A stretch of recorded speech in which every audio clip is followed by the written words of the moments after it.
Bismillahirrahmanirrahim. Assalamualaikum warahmatullahi wabarakatuh. Perkenalkan, nama saya Wista Ulandari. Saya dari Universitas Win Raden Patah Palembang, Fakultas Ilmu Tarbiyah dan Keguruan, Prodi Pendidikan Bahasa Inggris. Di sini saya akan menjelaskan tentang apa yang telah saya teliti mengenai sikap kaum milenial saat ini yang cenderung menyelipkan istilah asing dalam aktivitas berkomunikasi agar terlihat modern. Bahasa Indonesia merupakan bahasa resmi Republik Indonesia dan bahasa Persatuan Bangsa Indonesia. Bahasa ini sudah digunakan oleh para leluhur sejak ratusan tahun yang lalu sebagai kunci utama dalam hubungan informasi dan komunikasi sesama masyarakat. Pada dasarnya, bahasa Indonesia merupakan bahasa yang menjadi identitas nasional, alat pemersatu bangsa. Bahasa Indonesia yang tidak diaplikasikan dengan baik tidak akan dapat dengan mudah melawan arus globalisasi yang sangat deras masuk ke dalam negeri ini. Selain itu, para pemuda-pemudi lebih senang menggunakan bahasa asing dibandingkan bahasa Indonesia itu sendiri. Bahasa asing yang secara internasional memang penting digunakan dalam percakapan secara internasional. Tidak salah apabila pemuda-pemudi penerus warisan bangsa dengan bangga menggunakan bahasa asing dan memadukan bahasa tersebut ke dalam percakapan sehari-hari mereka. Sehingga bahasa Indonesia semakin dianggap remeh, dan generasi muda mulai menganggap bahasa Indonesia adalah bahasa yang sulit untuk dipelajari. Era industri merupakan era yang mengalami perkembangan pesat dalam hal teknologi. Segala sesuatu yang dulu dilakukan secara manual, kini berfokus pada sesuatu yang bersifat digital. Perkembangan teknologi saat ini memiliki pengaruh bagi semua kehidupan di dalam masyarakat dengan membuat sesuatu hal yang baru. Adanya perubahan-perubahan tersebut tentunya harus diantisipasi, terutama di kalangan generasi milenial. Generasi milenial sangat akrab dengan perkembangan teknologi saat ini. Teknologi berbasis digital merupakan media yang wajib dikuasai oleh generasi milenial untuk mengakses informasi dan menggunakan media tersebut sebagai wadah untuk belajar dan bertukar informasi. Oleh sebab itu, generasi milenial dituntut untuk mengikuti perkembangan teknologi agar mampu bersaing dengan negara-negara lain yang semakin hari menggunakan teknologi semakin cepat dan semakin maju. Ketetapan dalam memahami penggunaan teknologi berbasis digital juga harus dimiliki oleh setiap anak muda agar mampu membedakan hoak dan fakta yang semakin hari semakin sulit diidentifikasi. Penggunaan media, terutama media sosial, tidak bisa lepas dari kehidupan masyarakat khususnya generasi milenial. Penggunaan gawai saat ini menjadi bagian hidup setiap kalangan, terutama dalam menggunakan media sosial untuk mendapatkan dan bertukar informasi. Penggunaan beragam aplikasi media sosial seperti Facebook, Instagram, Twitter, YouTube, dan TikTok telah menjadi suatu kebutuhan bagi setiap kalangan. Oleh sebab itu, penggunaan media sosial memiliki pengaruh yang sangat besar baik dari segi pola pikir maupun perilaku karena tidak ada batasan dalam menggunakan media sosial tersebut.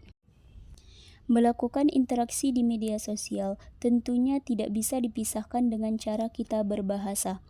Hal ini sangat berkaitan dengan adanya variasi bahasa yang digunakan generasi milenial untuk berkomunikasi di media sosial. Variasi bahasa muncul dari berbagai bahasa yang beragam pada setiap daerah, kelas sosial, zaman yang berbeda, dan situasi bahasa yang mengalami perubahan. Salah satunya ialah bahasa gaul.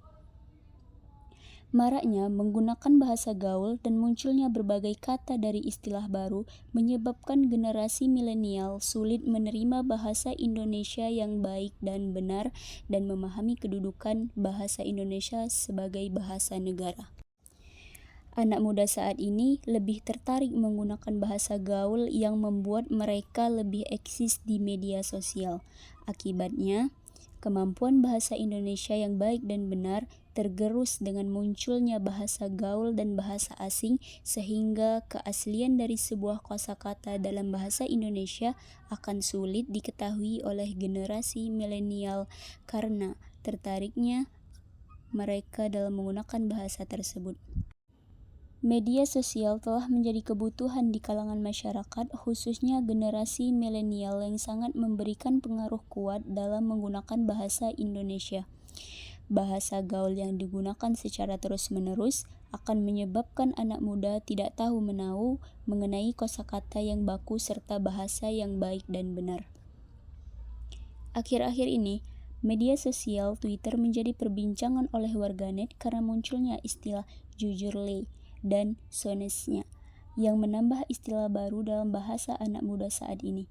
Selain itu, menggunakan istilah jujurle dan sohesnetsnya menjadi populer digunakan bukan hanya di Twitter, melainkan merambah ke media sosial lainnya.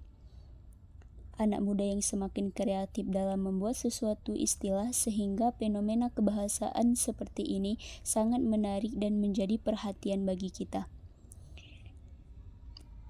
Penggabungan dua bahasa, yaitu bahasa Indonesia dan bahasa Inggris dalam satu kata, jujurle yang berasal dari kata dasar jujur dan menambah li, sedangkan sonetsnya berasal dari kata honest yang terapit dengan se dan nya.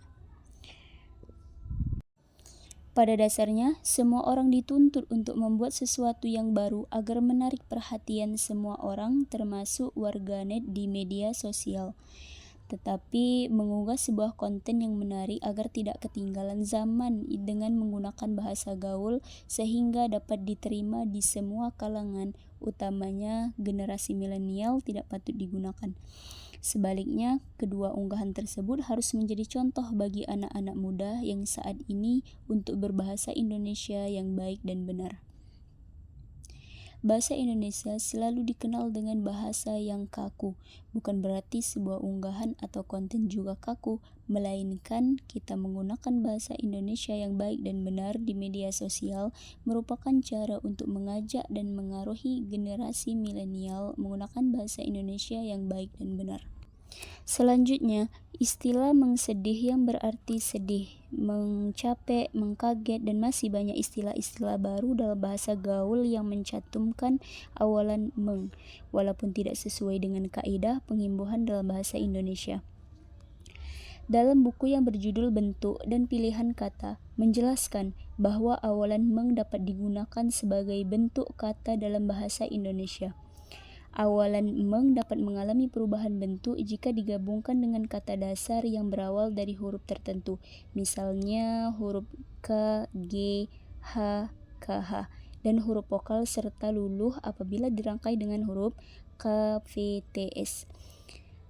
Kata dasar sedih apabila dirangkai dengan gabungan imbuhan meng, kan, maka terjadi peluluhan menjadi menyedihkan. Selain itu, istilah membangunkan yang seringkali dipakai ketika seorang menunjukkan sesuatu yang kurang jelas atau kurang dimengerti. Dalam hal ini, membangunkan bermakna membingungkan.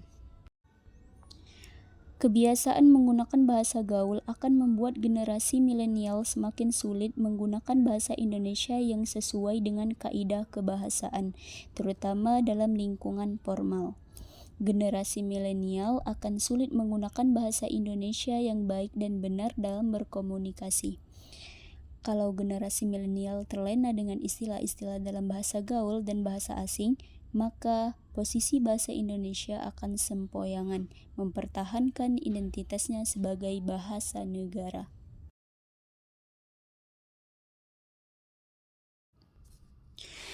Lanjut yang kedua, pendapat saya mengenai bahasa Indonesia memiliki semboyan utama, yaitu utamakan bahasa Indonesia, lestarikan bahasa daerah, dan kuasai bahasa asing.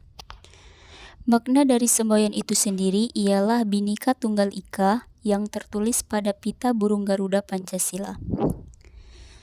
Secara konstitusional, semboyan negara diatur pada Pasal 36A Undang-Undang Dasar 1945, yakni lambang negara ialah Garuda Pancasila dengan semboyan Bhinneka Tunggal Ika. Bhinneka Tunggal Ika adalah moto atau semboyan bangsa Indonesia yang tertulis pada lambang negara Indonesia Garuda Pancasila. Ini berasal dari bahasa Jawa kuno, berbeda-beda tapi tetap satu. Makna dari semboyan utamakan bahasa Indonesia. Salah satu kekuatan yang membuat NKRI ini masih kokoh berdiri tegak adalah bahasa Indonesia. Mengapa? Pertama, di tengah gempuran globalisasi yang menjadikan dunia mirip kampung-kampung kecil yang membuat ketahanan bahasa Indonesia diuji serius eksistensinya. Yang kedua, keanekaragaman budaya dan bahasa daerah senusantara juga menguji kokohan bahasa Indonesia sebagai bahasa pemersatu anak-anak bangsa. Kata diutamakan bahasa Indonesia dalam semboyan itu menunjukkan bahwa posisi bahasa Indonesia tidak sebagai the killer, tetapi bersikap ramah dan terbuka untuk ruang pergerakan bahasa daerah dan bahasa asing. Tapi prioritas utama adalah bahasa Indonesia, lalu bahasa daerah, dan terakhir bahasa asing.